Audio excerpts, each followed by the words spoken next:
slanted through the towering windows of Isvalir's royal citadel, its golden rays doing little to warm the cold marble of the chamber. The air hung heavy with stillness, disturbed only by the sharp snap of the royal banners caught in the harsh morning wind. Elaris sat upon her father's grand throne, the very seat where she would watch him pass judgment and shape the fate of the kingdom throughout her youth. She forced herself to sit tall, every inch the ruler she was expected to be, even as unease curled like a shadow beneath her ribs. Before her, kneeling upon one knee in deference, was Astara, the chosen emissary sent from the north. She was a stark contrast to the nobles Elaris dealt with regularly in her position. Her cloak was travel-worn, the edges lined with mud and frost. Dark hair fell across her exhausted shoulders, yet, despite the weariness in her limbs, she held herself with quiet strength. "I thank you for granting me this audience, Princess," Astara said, her voice carrying the weight of many miles travelled. "I come not as a politician nor as a warrior, but as a daughter of the North, one among thousands who stand at the edge of survival." Elaris studied her carefully. "Please, speak freely." Astara lifted her gaze. "We are dying." The words were delivered without embellishment, and somehow that made them heavier. "For generations we have endured the hardships of the North," she continued. "We have hunted lean game, bartered when possible, and braved the black winters with defiance. But now the trade routes falter, the herds dwindle, the old ways are failing us." Her hands curled into fists. "The cold gnaws at our bones, and hunger hollows out our children." Elaris inhaled slowly, keeping her expression composed. "And what is it you ask of me?" Astara's gaze did not waver. "Simply to be seen, to be counted among our kin, instead of abandoned like the dead to the frost." Elaris remained silent, granting the emissary the chance to speak further. "Do you know what desperation does to the mind, Princess?" Astara pressed. "It turns hunters into scavengers. It forces families to make choices no mother, no father should ever have to make. Some have already begun whispering of seeking lands beyond our borders, of crossing into realms that are not ours, simply to survive." Elaris's breath stilled. Such an act, no matter how unintentional, could be seen as expansion, a move that might incite larger-scale confrontation. The Strigoi of Umbravia would not suffer elven trespass lightly, nor would the southern dwarves in Tolgrund, who already knew of the northern elves' desperation. Even Isvalir's own nobles, eager for political leverage, would twist such actions to their advantage. "This is not a threat," Astara said, sensing the shift in Elaris's expression. "It is a cry for help. The North cannot endure another season like this. And if we are left to die, some will take their fate into their own hands, no matter the cost." Elaris tightened her grip on the armrests of her chair. "I know my council's stance," she said at last. "They see the North as a burden, a drain.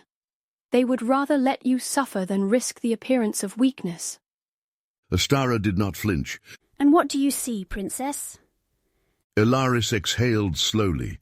She saw a crisis swelling beyond her grasp, a kingdom eroding at its edges, and a brother absent when she needed him most. But above all, she saw the power of Salvana's children beginning to wane, slipping through their fingers like tidewaters retreating from a shoreline. She straightened, pushing the thought aside. "You ask much of me." "I ask only what is just," Astara intoned, drawing nearer until her voice softened into an intimate whisper. "Come north with me, Princess. Witness with your own eyes the sorrow that Isvalir has chosen to ignore." A charged silence fell between the two as Elaris felt the weight of destiny settle upon her. She knew well that, as acting sovereign, she could not simply vanish from her kingdom, not while her brother was away. And yet the northern anguish now called to her, demanding that she confront the suffering hidden in its frozen shadows. For years, that suffering had been a distant murmur, whispers in council chambers, grim reports on parchment, burdens to be postponed. But Astara had pulled it into the light, placing it squarely before her. There was no escaping it now. In that moment a choice became undeniable, and it would be one that would shape the future of Isvalir forever. The wind howled across the barren summit of Mount Orivane, tearing at Kaeltharion like unseen hands seeking to drag him from the heights. His breath came ragged, his muscles burned, and his limbs felt carved from stone. He had climbed through the night, scaling sheer cliffs and treacherous ledges, each step testing the limits of his endurance. Now, as dawn's first light bled across the sky, he reached the summit at last. Finding the strength, he forced himself forward, stumbling toward the lone sanctuary at its center. There, kneeling in quiet prayer, was the oracle. "You," Kaeltharion said, his voice raw with exhaustion and fury. "You knew what would happen when you sent me to Orin's watch." The oracle did not stir. "I did." His hands clenched into fists. "Why?" he demanded. "Why send me to fight for a cause already damned? You knew it would cost me everything." A veil of mist clung to her form, the wind twisting the fabric of her robes like smoke unraveling in the morning light. At last, she turned. "Because you were meant to lose everything." The words struck harder than any blow. A bitter laugh escaped him, sharp as a blade. "And you expect me to accept that? That my exile, my disgrace, was all part of some grand design?" "You call it ruin." she said, stepping forward, her gaze heavy as the weight of centuries. "But what if it is release?" Kaeltharion stiffened. "Release from what? My duty? My purpose?" "From a gilded chain." Her voice was quiet, yet it cut through the wind like a whisper of fate. "From a throne built on the bones of its own children. From a hand that blesses in the light and strangles in the dark." His breath hitched. "Lies!" he hissed. "The Radiant Council upholds Illyrion's divine order. If they had strayed from Oristel's will, why has she not struck them down?" The oracle tilted her head slightly. "Would you see a star fade as it falls? Or a mountain crumble as the fault line deepens?" She exhaled softly, her eyes distant. "She does not strike them down, Kaeltharion, because she does not see them." A cold weight settled in his chest. "What are you saying?" "The Council shapes her will as glass shapes the sun, warping it, bending it, turning radiance into fire." She stepped closer, her voice weaving like threads in a loom. "And while her gaze is turned elsewhere, they let the world burn in her name." His breath faltered. The attackers at Orin's watch, the ones he had slain without hesitation. "They were traitors," he muttered, but the words felt hollow. "They were forsaken," the oracle corrected. "Their lives spent as embers to feed a greater flame. Had you not struck them down, another hand would have. One that would have razed their homes, salted their earth, and consigned their names to dust." A slow, terrible realization crept through him. "You used me." "I unshackled you."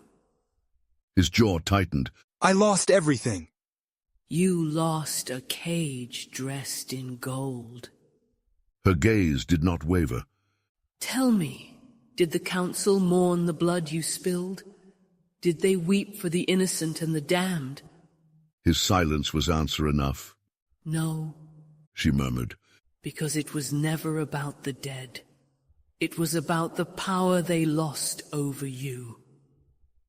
The weight of it pressed down on him like a stone. The Council had not cast him out for his crimes. If he had been following orders, he would have been exalted. No, they had stripped him of his title, not because he had done wrong, but because he had acted without them. His voice was hoarse. Then where is Orestelle? If the council twists her will, why does she do nothing? The oracle's expression darkened, grief laced with grim certainty. The sky does not hear the cries of the earth. Her gaze is fixed elsewhere, and while she is blind, they carve her name into their own decree. He wanted to deny it, wanted to believe that Orestelle still watched over Elyrion, that the council still served the light. But the seed of doubt had been planted, and already it had begun to bloom like rot beneath a gilded surface. The oracle turned slightly, her fingers brushing over a small crystal, its core swirling with light and shadow entwined. A storm gathers, Kaeltharion, not one of swords and banners, but of truth against illusion. A war fought not on fields, but in hearts. You stand at its precipice. She extended a hand toward him. You may clutch the dying embers of a broken throne, or step into the dark and set the world ablaze. His gaze locked onto the crystal, its shifting depths whispering secrets he was not yet ready to hear. He had always known his path, always. And yet, for the first time, doubt gnawed at the certainty that had once defined him. You must choose, the oracle whispered, or the world will choose for you. The aroma of saffron and roasted dates mingled with the rising heat as Zahirah made his way through the narrow alleys of Ashkaran, Al-Haddar's bustling bazaar. Evening was beginning to drape the city in a warm, amber glow. Moving like a shadow among the crowd, Zahirah received brief nods and murmured greetings. Cloth dyers, busy dipping silk into deep indigo vats, offered respectful smiles and slight bows. A group of phoenix herders passed by, one of them casting a knowing glance in his direction. A water seller pressed a small flask into his hand, waving off any attempt for coin. The Jinn of Al-Haddar had known Zahirah well since youth. Though he kept to himself and rarely indulged in idle chatter, his work at the forge had earned him both respect and cautious admiration among his kin. Tonight, however, the warmth in their voices carried an undercurrent of worry. Zahirah, an aged voice called out from a nearby vendor's stall. Mubashir, whose hunched form and ember-bright eyes belied decades of wisdom, waved him over. I hear Orenai has been at your forge. Zahirah approached, yet his face betrayed nothing. You hear much for one who never leaves his stall. Mubashir scoffed. The wind carries many whispers these days, and not all are gentle. You should have sold the blade, Zahirah. You should have sent it far from this place. Zahirah's tone remained clipped. It was only a conversation, nothing more. Jinn like Orenai never press a second time. Do you suppose that ends the matter? Mubashir pressed, his tone heavy with ominous foresight. I entertain no idle vultures. Zahirah replied flatly. He is gone. Gone! Mubashir repeated in a tone of resigned disbelief. A vulture never leaves a carcass unpicked. It soars ever higher until the time is just right. After a pause, Mubashir leaned back. Sell the blade, young Ember, or melt it down and be rid of its curse. Otherwise, you need to leave Al-Haddar before it is too late. Zahirah said nothing.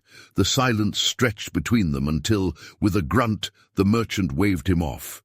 Under a sky painted in deep purples and fiery reds, night embraced Al-Haddar, and the lively bazaar gradually surrendered its clamour to murmured secrets. Zahirah drifted through the now still streets, the echo of market laughter replaced by the soft creak of shutters and the whisper of hidden figures along the alleys.